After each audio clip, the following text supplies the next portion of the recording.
The Pulse of Neopa is an interview program made to highlight the many unique and creative men and women in our community. Each episode will feature the movers and shakers who make up Canton, Ohio, business owners, artists, musicians, DJs, craftsmen, writers, poets, and other creative individuals.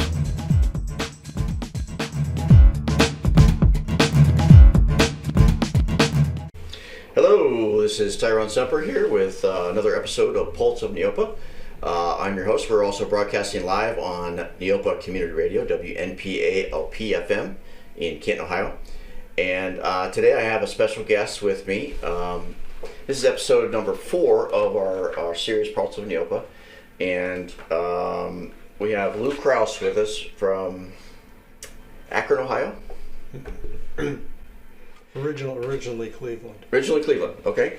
And so he's going to talk to us today about his organization. I'm so sorry here. His organization called Better Outcomes, and this is a nonprofit 501c3, is that correct? Yes, that's correct. And you are the founder? Mm-hmm.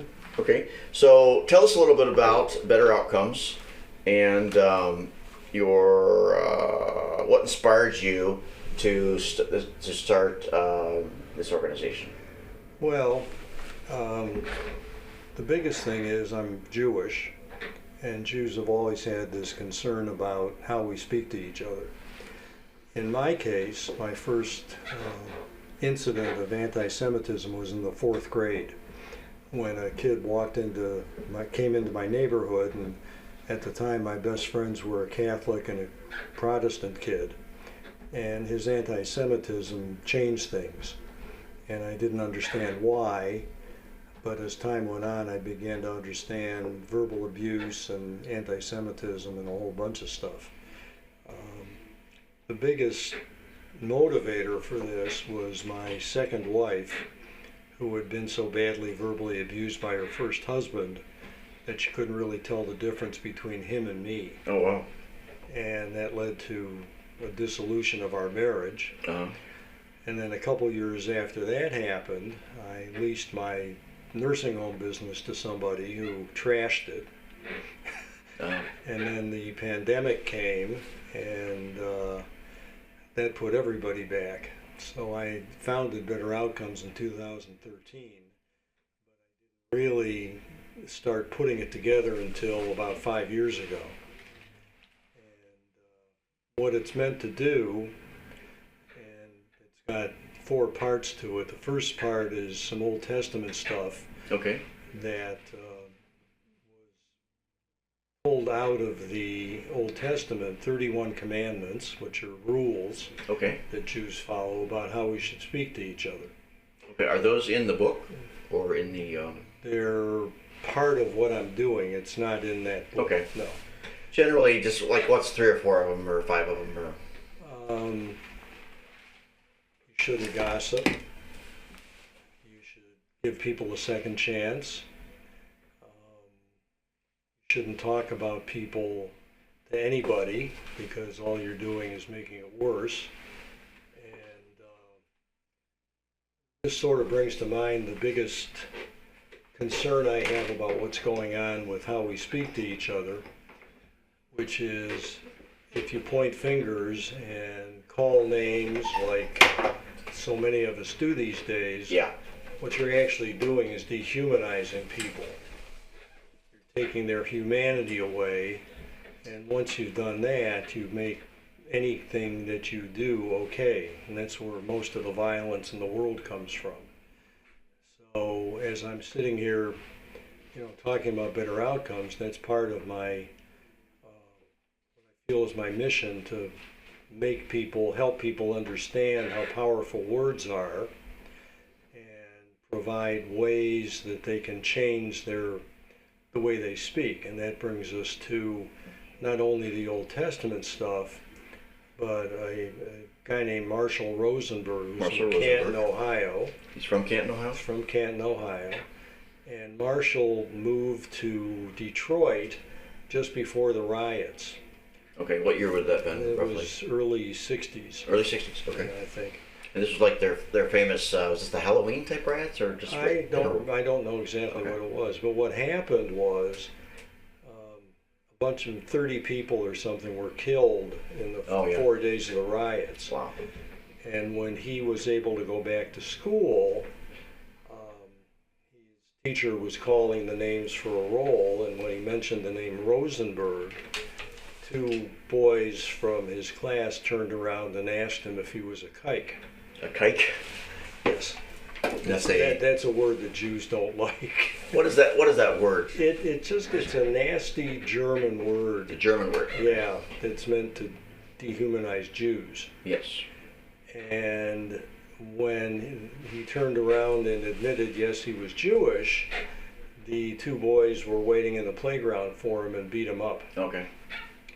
And that led to him wondering how some people can stay nice and like each other, and other people just, have to be nasty and do all kinds of stuff. And that's sort of what happened to me when in the 4th grade, after this anti-Semite came into my life, my relationship with my 2 friends changed, and I didn't really understand why until much later.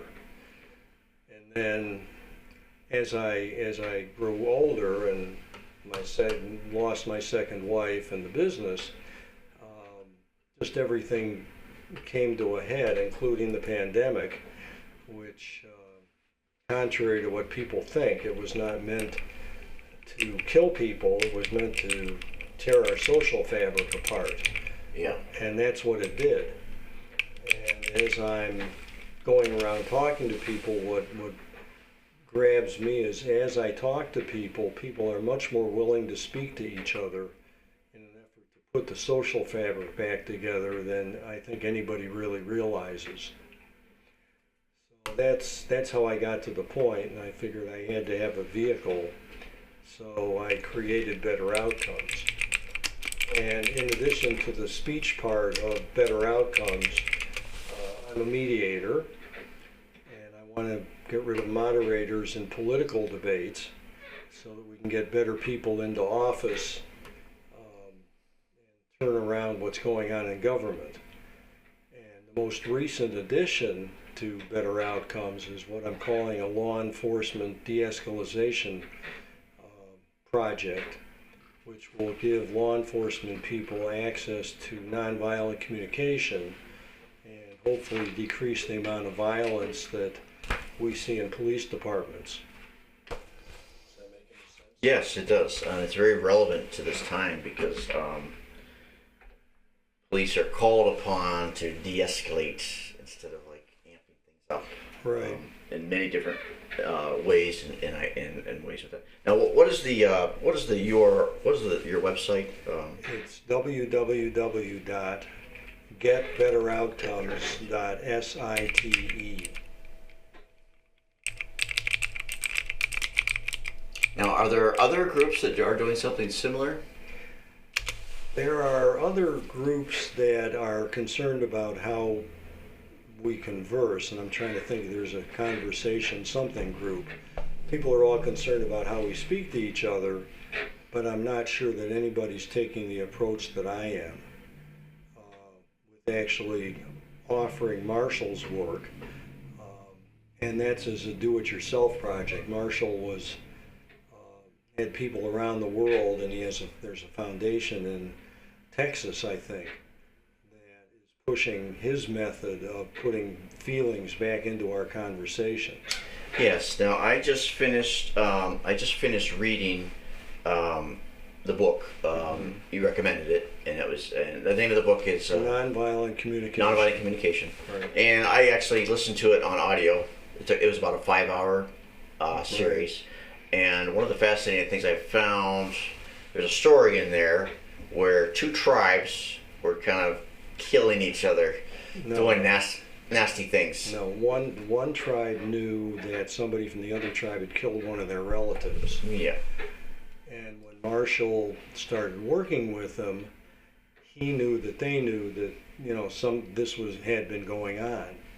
And after about an hour and a half or so, he got them to the point where one of the members of the panel, there were 2 tribes, was able to say, if we learned how to use your method, we wouldn't have to kill each other. Yes, that's, I mean, absolutely fascinating. And at this time, like you talked about the pandemic and how this divide and conquer thing, and now today, I mean, with Trump, Kamala, Democrat, Republican, all these different factions and fields, and we're literally seeing like Russia, Europe, all these things just going. Everybody's like, I believe this, and and getting each other to talk to each other is just such a it's so needed right now. And so, what are some techniques that we can use to defuse? I mean, we're talking about de-escalation with police, but let's say I'm a leftist Democrat and you're a right-wing Republican, or vice versa. How do we communicate so that we're not going to be like, Okay, let me explain how Marshall's system works. Yes. Okay. What happens is when you approach somebody, you are first going to, start a conversation and make a judgment. Yes. Right? And, you're always observing the things around you. And once you start making the judgment, what Marshall recommends is taking a deep breath or counting to 10 like our parents used to tell us. And what that does is give you a chance to regroup. And when you regroup, what you start talking about is needs and feelings so that you can connect again as human beings and then move on to actually solving problems. Right. Okay, so we got the website pulled up here, and again, it's getbetteroutcomes.site. Right. And I'll put that at the end of the conversation here. So he says, scientifically proven step-by-step guide to having a breakthrough conversation across party lines. So, right. And this is a party, but it could be any conflicting thing. So, observe and recap. The nonviolent communication process begins with neutral observation. Now, you're saying that in order to do that, we just so basically, you kind of like, let's say we have to just go. Right. We stop. We don't try to control or argue. We just go. Okay, let's just slow down. Maybe take it. Let's just say, how about a quiet time for 10 seconds? Right. Okay, and then I would say something along the lines of, I can see that you're upset, as am I, and I don't like feeling this way. So how about if we just talk a little bit about how we feel, and then we can move on to coming up with some solutions for whatever our problems are. Okay, so let's go back to the in the example that you mentioned, the anti-Semitic conversation, and somebody was fighting or threatening. Yeah, in 4th grade. Okay. It got worse when I was older. So how do we get people to actually take the deep breath and just stop? So there has to be sort of a innate desire to de-escalate and to, how do we get to that point? I don't think anybody's comfortable with fighting and arguing. Yeah. And it's a matter of acknowledging the other person's feelings and then, telling them how you feel, which is going to be similar because we all have the same feelings pretty much and needs. And then moving on from there, we admit that this isn't working. What can we do to solve the problem? And that gives you a platform or, a way to get to the point where you can actually solve the problems.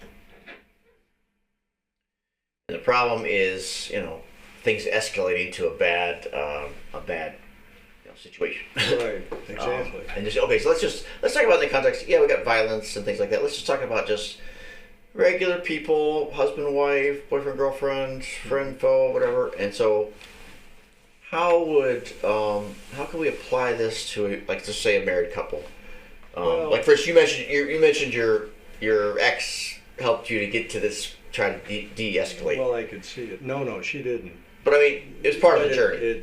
Part of the journey. That's what I'm saying, part of the journey. So how could you or I, for that matter, you have an argument with your girlfriend, mate, whatever, and how do we? A lot of counselors and nonviolent communication people in particular become mediators. And as part of their mediation practice, they use Marshall's method to get people to come together. Okay. So the deep breath. Mm-hmm. And talking about feelings and needs and all the things that go into a relationship. So, for instance, I feel, okay, is this too direct? I feel like when you speak to me, you're trying to bully me and control me. Would that be the best way of doing it? How would I better do that? You're pointing a finger.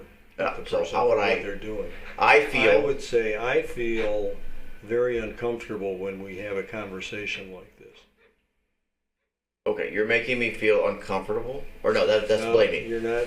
No, you're not. I feel making. You're putting control into the other person. You don't want to do that. You just want to acknowledge your feelings and mirror them for the other person, because you can see how they're reacting, and that's how you bring people together. Okay, so we talk about our feelings. So. Okay, I feel hurt by some of the words that you're saying to me. That's possible. That's not blaming, but I'm just talking about my feelings. I don't know how specific you need to get about the words or anything else. You need to, the words are a given, and that's what gets us into trouble. If you talk about how you feel and what you want in the relationship, yes, I think that's probably the best way to approach it. What you want. What you want. Okay. So I'm trying to like put myself in the shoes of some type of conflict, which we have them all the time. I mean, right. Facebook, social media. It's so like keyboard warrior stuff where you're not having this face to face like you and I are sitting here today, and so you get the emotions, and then. Now you were trying to say what I need from this relationship? What I would like from the relationship. What I would like from this relationship. Whatever it is. Yeah, so for instance, a relationship, you want a dynamic, loving concern. Mm-hmm. I want her to care about me. I want to support her as best I can, to nurture, heal our disagreements, our past, whatever in our life. Right. Which brings up another issue. Have you ever heard of the book, The 5 Love Lessons? Mm-hmm. Have you heard of it? Is this in your book? No. Okay, is it Marshall's book? No, it's not Marshall's book. Okay. It's another book. Okay. But what are the 5 love lessons? I don't remember exactly, but there are 5 different ways that people react to being supported in a relationship. Some is buying presents, speaking nicely, hugging people. I forget what all 5 of them are. But there are different ways that people can accept the things that make a good relationship. So it's 5... 5 love lessons. So there still has to be an innate desire to achieve the better outcomes. That's sort of central. Right. And so de-escalating in a sense of turning down the anger. And getting the moment where you can actually do that. That seems like a huge break there, because when you get all emotional, and now. Well, what's going to happen in the law enforcement thing that I mentioned is I've got some information for the participants that will help them open up to other alternatives from the way they've been trained, because the way they've been trained is, you've got the power and you need to assert it. Yeah. And from there, we'll take them through Marshall's methods. I see. So, could you envision like a, I know they do some of this now where they de-escalate and they try to deal with different situations. How would something like that be done? Like you go to the police department or the police academy, or kind of like safety training, only de-escalation training? Or? I'm not sure. I've met the Akron police chief. And I have a good friend who's got a big security company that I'm going to be working with also. And between the group and one of Tim Dimoff is the name of the guy that owns the security company, his marketing guy. We've started putting a package together that we can work with the law enforcement people to help them make the change. Let's go back to practical again. Mm-hmm. Where have you used it or seen this actually used? I mean, we talked about that example from the tribes, but what's another example of something where this has been used effectively? By accident. Or whatever, yeah. I was a parole officer Okay. for adult parolees for the state of Ohio. And one of my parolees called me one Friday night and said, I need to talk to you. So I went to his house, and I made the mistake of sitting on a couch that was lower than the chair that he was sitting on. Okay. And by the time he pulled his gun and pointed it at me, damned if I was going to try and pull my gun. So I spent about... He had the high ground, basically. Yeah. Okay. I spent about half an hour walking back and forth talking to him. So if I was down here... Trying to calm him down. Yeah. And after the half an hour, his wife came back. Okay. And he let me go. But I spent a half an hour trying to calm him down and figure out what was going on. Did you immediately go towards well, how are you feeling?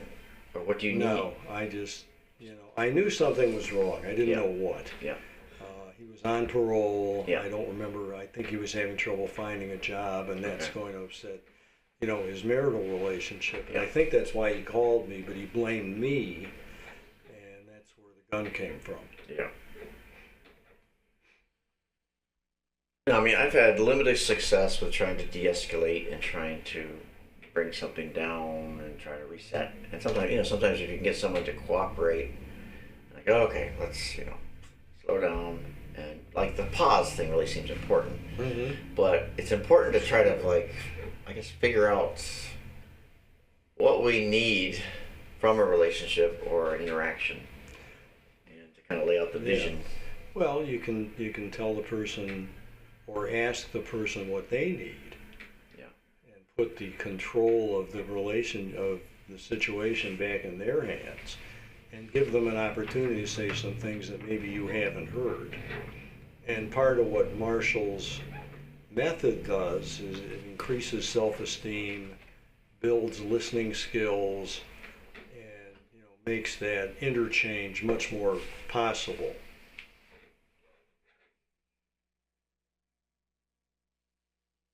Okay, let's take a look at your website again here. Okay, I wanted to talk about what was we're clicking on the manifesto here. No. We moved that. It's under the candidate. It's under the nonviolent communication stuff. Nonviolent communication. Okay. Over next. Right. Okay. That's where the video is. Now, the video is Marshall's vision of the future. Okay, is it okay if we play that? Well, it's 20 minutes. Oh, 20 minutes. Okay, is there a shorter version? Or? No, but what we also have is 9 lessons, and you'll see them here. What would be a good one? We just go to lesson 1? Or? Go to lesson 1. Okay. This is about an hour, so we don't need to run it that long. Yeah. We're just going to tap just kind of scratch the surface of this. Right. So this is like a presentation? It's a video of Marshall's training. I see. And it's 9 lessons. You have to go to the middle of the other thing. There you go. And it's just on YouTube, basically. Mm-hmm. Hello. My name is Marshall Rosenberg.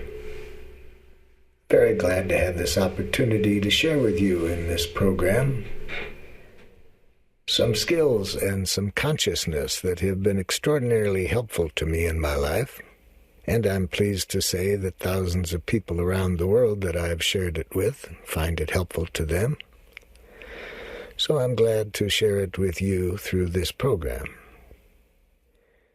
In this session, I'll be giving you an introduction to how I came about the process I'll be talking about, and I'll be sharing with you its purpose and give you an outline of it. The process I call nonviolent communication. I don't like that title, but why do I use it? Well, I use it because over the years it connects me with the people around the world that find our training very valuable in their lives and in their political activities. And so I have used it because it connects me with those people. But why I don't like the title, one of the reasons is the same reason that Gandhi didn't like the word nonviolent. It says what something isn't, but nonviolent communication is all focused on what we do want, not just what we don't want. Also, communication is only a small part of what I'll be sharing with you. Nonviolent communication consists of a value system that we are trying to live by, and then it outlines a language, thinking, communication skills, and means of influence that support that way of living. What I'd like to do now is give you an idea of how this process evolved. I would trace its onset to my family moving to Detroit in 1943, just in time for the race riots. My family moved into the center of where these race riots took place. This was quite an experience for me as a young boy at the time. It was an experience to sit in a house locked in for 4 days, not able to go out because of the violence in the streets, and to find out later that 30 people were killed in our neighborhood in just about a week. This stayed with me, that this is a world where people might want to hurt you because of your skin color. And when I went to school for the first time in Detroit, Michigan, I learned something else that was rather frightening to me as a young boy.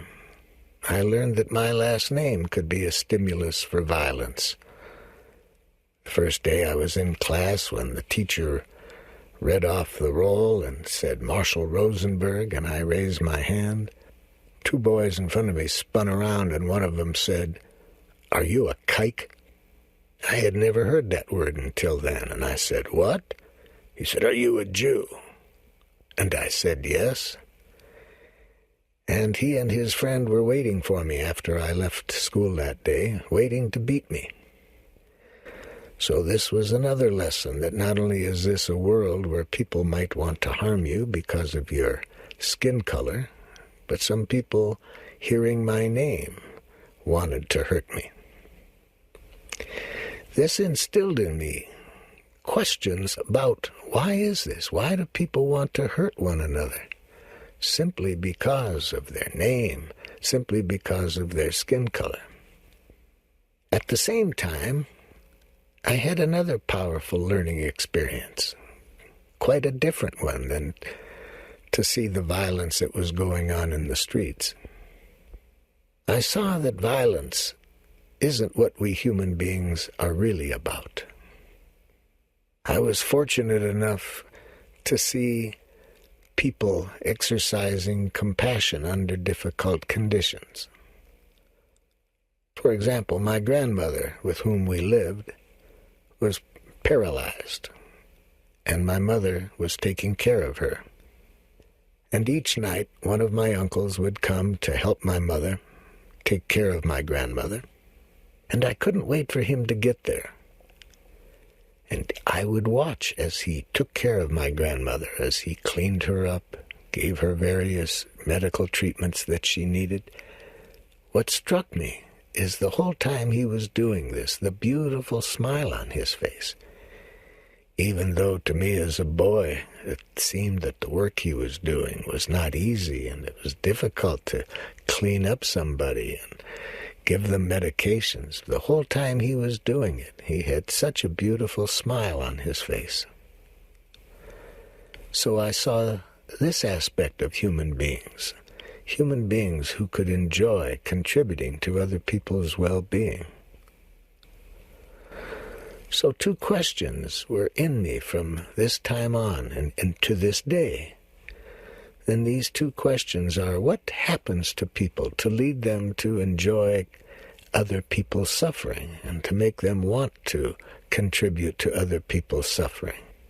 And then what happens to us human beings so that we stay with the process of compassion where we enjoy contributing to each other's well-being? I wanted to learn about that.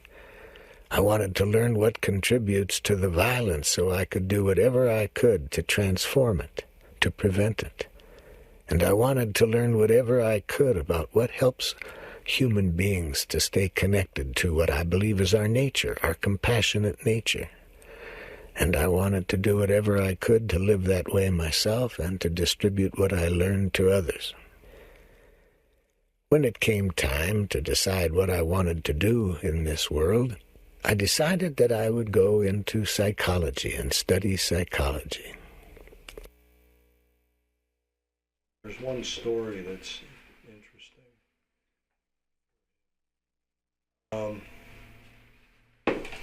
He started using his methods with his children. Yeah. And he came in one day from work and was very upset. And his son, I guess, wanted to talk to him.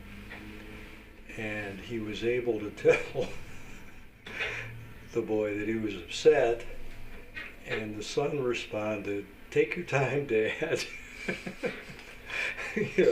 We can get, we'll work it through or something. And that's the best example of how kids can pick up on all this stuff. And the boy had to be in elementary school or something.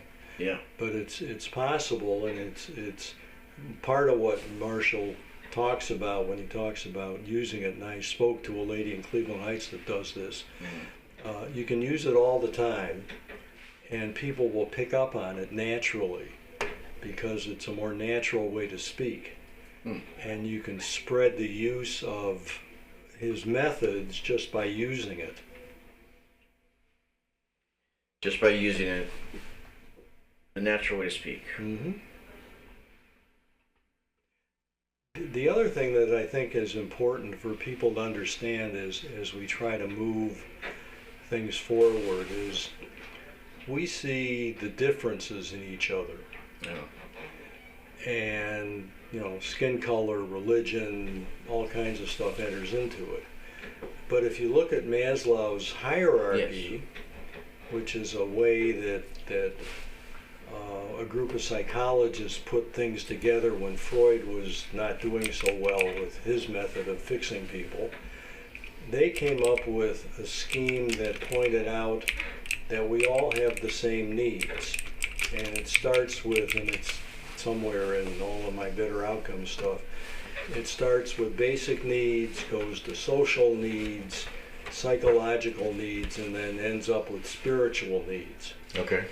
And if people understood, and this is, again, part of what I built into the candidate conversations, which is my way of hopefully bringing the parties into more of a sharing kind of situation. What we do with Maslow's hierarchy is we take the issues in a political debate and we put them into Maslow's hierarchy. So Maslow's hierarchy is needs and okay. So here's a graphic here. Let's see if that's accurate. right. Okay, so we start at the bottom. Yeah, we start at the bottom. So we start at physiological needs. Excuse me. Right. Air, water, food, shelter, sleep, clothing, reproduction. Right. Then we go to safety needs, which is personal security, employment, resources, health, and property. Love and belonging, esteem, and self-actualization. Yes. And what we do in the candidate conversations, we take all the issues in what's going on with the bargaining that we do, and we put them into this hierarchy, which gives people a different view of human beings. And what that frees us up to do with the candidates is to look at character traits, how they communicate, how they were brought up, what they did in the past, good or bad. And then, and I have a particular concern about finger pointing and name calling, because when we do that, we dehumanize people. So we don't let people do that. And that's a key. I mean, that's like a go-to strategy, just to who's gonna drop the H word? Who's the bad guy, Hitler or whatever? Yeah. But what we do is we look at the character of the candidates that are running for office. Okay. And when we get to the finger pointing part of it, we talk about what the incident was that brought this issue for them to the forefront. Mm-hmm. And instead of talking about the person that did a bad thing, they have to come up with a solution to the problem.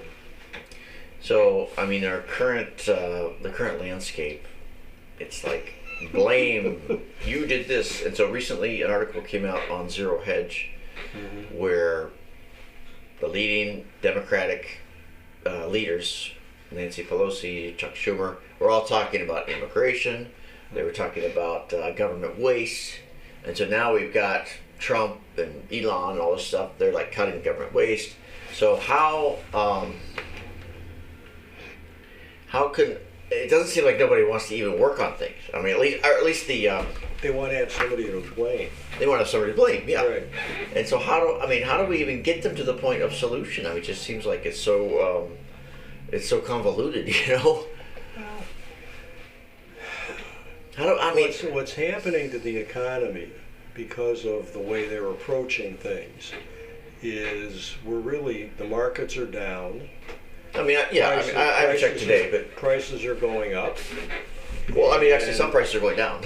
Yeah, some prices. It's are blaming, going down. and then like, oh no, it's going down, it's going down. But what people are also understanding about the immigrants is it's taking away the supply of people who are creating our food products. You know, Okay. as far as harvesting and fertilizing and doing all that stuff. So we're really cutting our own throats. And the only way that I can see is, you know, to try and balance the playing field as far as how we communicate and stop the finger pointing so that we can get a better quality of politician into office so that we can actually accomplish something positive instead of creating the chaos that Doge has put upon us and all the other things that are counterproductive.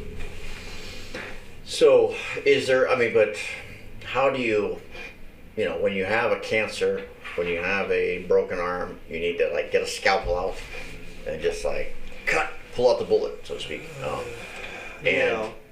How do we? But you can do that by getting, you know, and this is part of what I built into the candidate conversations. We'll take a request for one of these things from anybody, okay? And we have our own way of doing things. And if people are not going to cooperate in doing things our way, we'll either, you know, they won't show up, or we'll have them taken off the stage.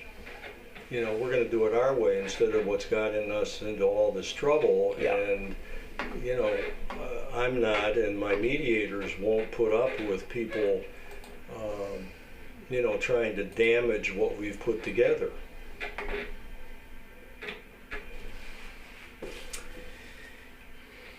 So I mean, it just seems like we're still at a huge. I mean, just in the current. I mean, there are some local issues like this, but I'm just thinking in terms of the national, because we're just here all the time in the news and this policy and that policy. It's like, I mean, from my perspective, I'm looking at what isn't working. Obviously, prices going up and down. You know, harms retirees, harms people with limited income. There's all these different things that are going back and forth, and I mean, I see nothing at all but blame. No, like, well, how can we solve this? Well, that's part of what I'm looking at is, you know, to say I'm going to, you know, approach candidates. Yes. The way we're going to do it is through the primaries. Yes. So you're talking about local primaries or any kind of primaries. So is there when is the primary? Is primary season coming right now? Next spring. Okay, I'm thinking of. I saw signs out. I don't know if it's. Yeah, the primaries have started, but That's for like local stuff. What we're going to do, and part of what people need to understand about politics, is that there are several stages to politics. When somebody enters politics, they're idealists, and then they want to realize they have to negotiate. Then they realize, gee, there's money here, and then they become crooks. And about half of the guys who go into politics leave before they're faced with the money issue because, one, they don't have the money needed to run the campaigns the way they do. Yeah. And we're going to give them a cheaper platform and use the internet and other social media to give them a platform where they can, talk about the positive things that they can do and start to bring people together. And what's most interesting to me, and I hand out business cards and talk to a lot of people, as soon as I say two things about teaching people how to speak more nicely and getting rid of lousy politicians, they're hooked. They get it. Yeah, politicians are not people's favorite because they have to do this double speak, and they're just trying to, they're trying to like stick their thumb out and like, oh, the wind's blowing this way, I'll be in front of the parade, Yeah, and I'm familiar with a number of politicians, Okay. and I know for sure because I met them doing civility work that the Beacon Journal in Akron and the Bliss Institute in Akron you were involved in. These guys understand how powerful words are, but they have to put on a political face to get where they're going, and that's not a natural way for them to, operate. And I've got a couple of close friends in politics that are helping me, do this because I met them during the civility days, and I know what they're doing, which is putting on the political face. And that's not the way they want to operate. So you're working specifically with politicians that you know, and they're interested in this whole, Right. the ones you're talking to anyway. Right. And I've got. And you're basically just doing this privately, trying to build up. Well, I'm building an organization. I need donations, which I'll be ready to take as soon as I get the website fixed. We gotta get a PayPal function there. Yeah. And I also have a lot of people that I'm looking at for donors and, other people that I know in the community that are interested in helping. And volunteers would be welcome too. Yeah. So what would be an ideal community engagement thing that you're planning or thinking about to do to get... Well, near me is the Bath Library in Akron. Bath Library. And we can use community rooms from there to make presentations. Yeah. One of the people that has been with me for a long time is very good with nonviolent communication. She's also a better public speaker than I am. And, I'm going to basically be giving the candidate conversation process away to mediators who will commit to using it the way we built it. I see. And, I'm going to focus on marshals people because a lot of marshals, people that understand nonviolent communication become mediators. And this will give the community the opportunity to see how mediators function other than the way they think they function now. Because right now they're chasing lawyers and judges for business. Yeah. And what they don't understand is if you go to a mediator and you can't come to a solution, that doesn't mean that you can't sue somebody later. We've just got it turned around backwards. So, we're going to go back to your mission statement here. Okay, so your mission statement is to combat the negative, divisive, dehumanizing communication in the world today. Mm-hmm. And what communities have you been working with? So you're talking privately to politicians, but what other communities? Well, I haven't been working with anybody. I've been talking to a lot of people. Okay, so you're okay. And what I need kind of the beginning phase. Yeah. What I need is podcasting and other people Outreach, yeah. inviting me to come and speak to people, and I've offered. I haven't gotten any returns, but I have a mailing list of about 1,000 people that I'm going to be sending stuff out to. And so, if someone wanted to donate towards the process, you have a PO box or? No, we'll be doing it through the website using PayPal. Gotcha. When I get that established. I'm talking to bankers now. Okay, great. So.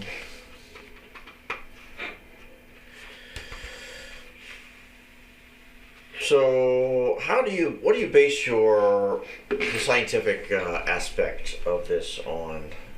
What study, or where are you getting your science from as far as if you take a look at my book, okay, at the end of it, which page? you see the bibliography.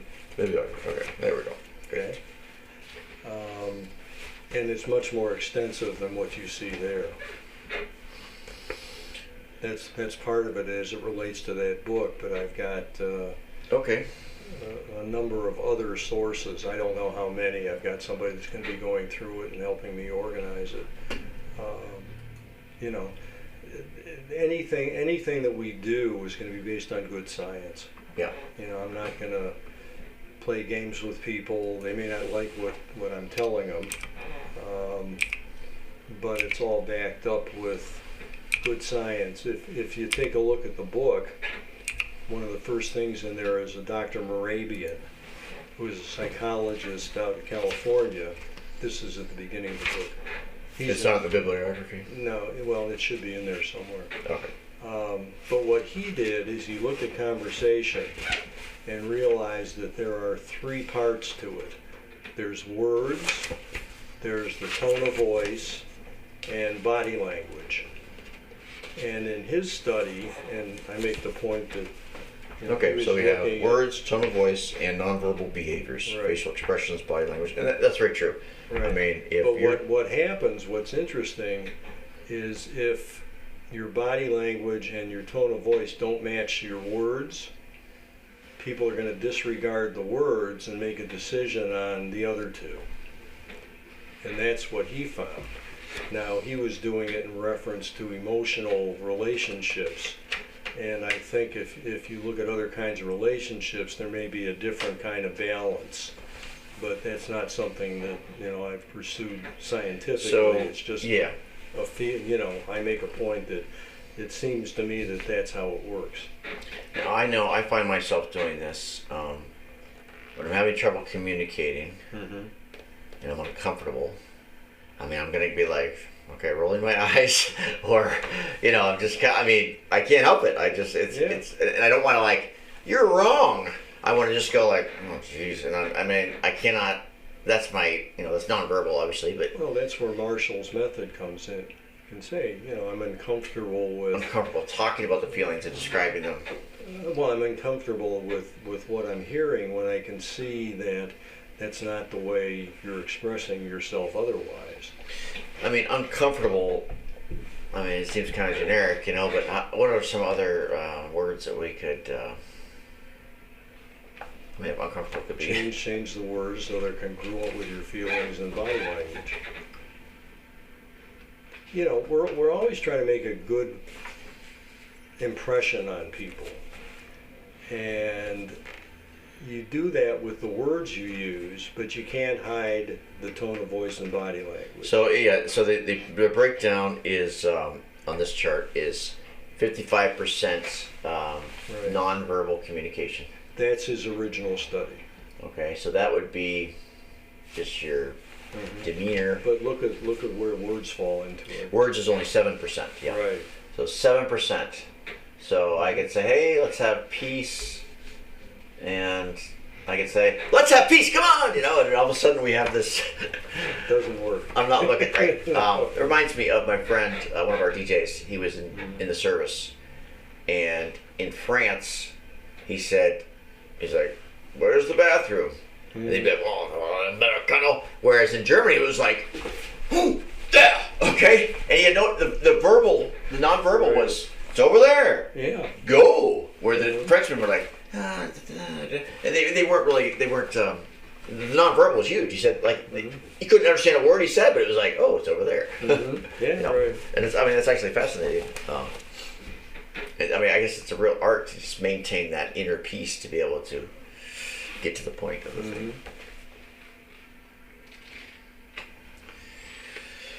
Okay, so the book. Have you done?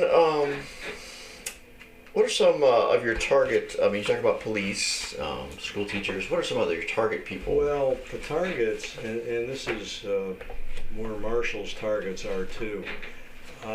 When he goes into schools, what he's looking at is the families and the teachers. So he's dealing with, the teachers, how they speak, and the kids and the families to move things forward. In my case, I want to see the book in libraries and schools. Yes. And Do you have a any kind of estimate of how much money it would take? How many books would you need to have printed and sent out? $2,400 to get started. $2,400 to get started. That would give you how many books? 500, I think. 500 books, and then you would basically just do it locally or international? No, I picked this publishing company because they have access to schools and libraries. So Okay. that's where we'd be pushing it. So you could see, would that be the first step you try to do? Well, the book is on Amazon. Yeah, that's where I got my copy. Everybody, yeah. Yeah. But I want to push them into schools and into libraries. Schools in particular. I'm going to start with the Akron Public Schools. Public schools, yeah.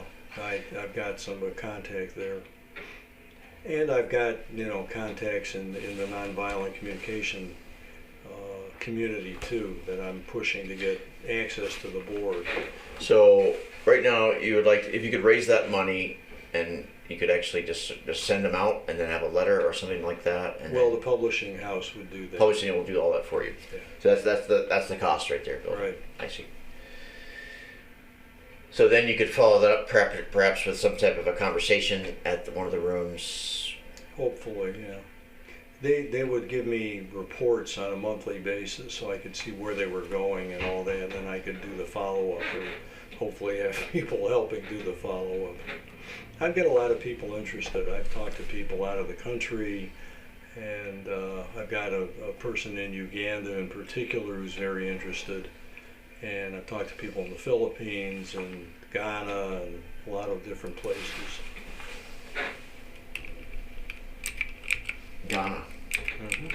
So have you been overseas to those places or? No. Okay. I think you said you talk regularly to.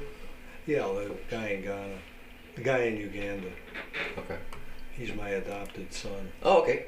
What's his name? How old is he? Kenny, he's 28. 28. Mm-hmm. Oh, okay. So what's that like? Well, it's Working with someone from interesting. another culture. He's an Orthodox rabbi. So, Orthodox rabbi. Okay. Yeah. So you're primarily in tune, so to speak, with the Jewish community. Would that be fair to say? At this point I am, but I've also, because of the civility stuff that I've done, I've got a big access to a lot of civility people all over the country. And what bothers me the most, you'll love this, the biggest civility group when the civility thing was going on was at the University of Arizona. Mm-hmm. And they had people in Washington. I got to know a couple of them. But that center is gone. I don't know why, and the Arizona group is not functioning anymore. Yeah. And I've got the name of somebody who was working for them. I haven't contacted her to see what happened yet. So we'll see. Fascinating. Everybody understands there's a problem with the way we talk. Yeah. To each other. And that's, for me, the key. To be able to give them something that will help, get marshals, people involved, both as themselves and in the candidate conversations, so that people will understand how mediators work and be exposed to marshals' methods. And, this and visibility with other groups that I'm aware of will help me push things forward. Great. Okay, it's very exciting. I would really like to help you get to some of these conversations, because I just was today at a store and just started talking off the cuff, and pretty soon we're just like, Yeah. how do we? I mean, he's like got people. He doesn't even know why people don't talk to him anymore, and vice versa. I'm kind of, hey, what's up, and Well, whatever you can do to help me, get this in front of people. yeah. And so right now we're broadcasting. Of course, you're listening to Neopa Community Radio. We're broadcasting on the air right now, Mm-hmm. and we're recording this for our podcast program. But I'm looking forward to reading the book. I started this book, but I haven't actually got into it. Whereas I finished Marshall's book. Okay. And well, that one's shorter than Marshall's book. What's that? It's shorter than Marshall's. Yeah, it's shorter than Marshall's book. This is only 65 pages. 65 pages. Yeah. So hopefully, perhaps we can try to coordinate, to work on some things to get something here in our community, which is Canton, Ohio. Okay, And what I'd like to do is we can get together with Tim Dimoff's marketing guy, because I've talked to him, and we're putting a program together for a bunch of stuff that'll dovetail with both what I'm doing and the law enforcement stuff. Now, what contacts or whatever within law enforcement have you had specifically, or? Aside from talking to a lot of cops. Okay. Yeah, and they deal with this all the time. Yeah, well, and I've got access to the Akron Police Department, and I met a woman who has access to the Cleveland Police Department. I'm trying to track her down. Yeah. And Tim Dimoff's company has he's got people all over the country. Yeah. So, Tim and I have talked, and I'm working with his marketing guy. So, there's plenty of opportunities. Okay, well, Lou, I thank you for coming to this conversation, and hopefully we can, I'll have you back, and we can try to delve in some more. I mean, I'm looking forward to reading the book and talking to you personally about it, and sharing it with other people that are in need of it. Me and my one of my radio friends, we're going to kind of actually read this together and try to go through some of the questions. Okay. All right. You have a section that has questions and stuff. And I was reading one of these last night, and I was just trying to get people to That's an inventory of problems that people have in conversations. Yeah. So that they, as they're reading the book. One of the questions, this is just so relevant, is do you assume you know what the talker is going to say and would stop listening? Right. I mean, I'm guilty. I've heard this, and I'm like, hey, I already know, and I cut them off, and it's well, and that's why we left a little space so people can make notes. Gotcha, it's like it works. Yeah. Okay, again, thank you so much for coming, and we're looking forward to hearing the progress of your organization and all that entails, and hopefully we can see some good things come in our communities all over the place. So again, I'm going to have the place where you can I'll link to the site here, and where you can contact people, and hopefully you can get donations. All right. So if anyone would like to donate, you can also if you'd like to donate to this program, I have a Cash App. It's $Neopa.org on Cash App, or you go to our website, neopa.org. And if you'd like to earmark a donation for Better Outcomes, I can see to it that Better Outcomes gets the donation, and until we get everything facilitated. But hoping for the best here. So, thanks for tuning in, everybody. And now we're going to go back to our regular scheduled program on the radio, and have a great day.